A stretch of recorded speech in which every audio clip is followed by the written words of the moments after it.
अब ऐसे भी बहुत सारे लोग हो सकते हैं जो ऐसा नहीं कर रहे लेकिन उनके प्लेनेट डाउन है जी, मतलब उनकी स्थिति कमजोर हो चुकी है। उनके साथ क्या होगा? अब उनको लगता है कि हमारा तो कुछ नहीं हुआ, ये उन्हें लग रहा है जी। लेकिन बहुत माइक्रोवेव से कोई प्रवेश कर रहा है। और हमारी अच्छा आप देखिए आज से 30-40 साल पहले लोगों की लाइफ कैसी थी, वो चीजें आपकी तरफ भी, क्योंकि उनमें से कई चीजें ऐसी भी हैं जो चाहती हैं कि हम अच्छे व्यक्ति का चुनाव करें लेकिन वो गड़बड़ है। अच्छा बुरे को भी अच्छा चाहिए, जो लोग बुरे हैं वो भी अपने जीवन में अच्छा चाहते हैं, तो बुरी आत्माएं भी अच्छा चाहती हैं, वो उनका चुनाव करती हैं जो थके हुए हैं। अब वो देख रहे हैं इसको नींद नहीं आ रही है कि कमजोर हो चुका है, ये मानसिक रूप से कमजोर है, या फिर वो ये देख रहे हैं कि इस लड़की ने अपने नियमों का सही से पालन नहीं किया है।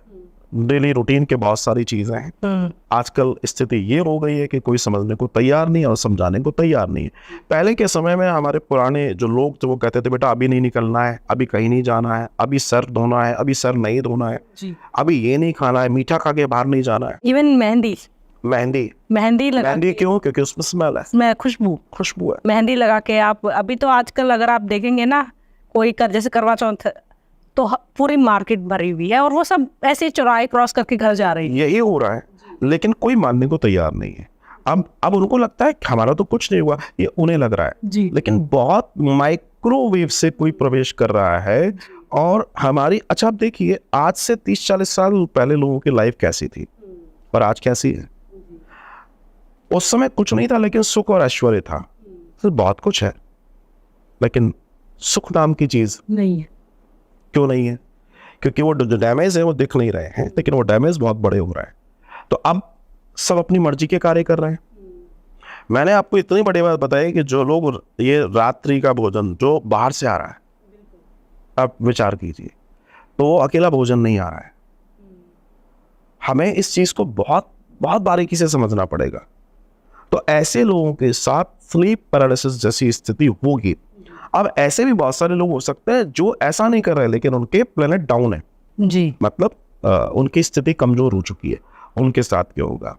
तो ऐसी स्थिति में अब जैसे मान लीजिए कई लोगों को हनुमान चालीसा याद है लेकिन अगर वो भूत उसकी छाती पर बैठ गया तो हनुमान चालीसा छोड़ दो, उसका हाथ नहीं निकलेगा उसके मुंह से, उस समय शरीर बिल्कुल अकड़ जाता है।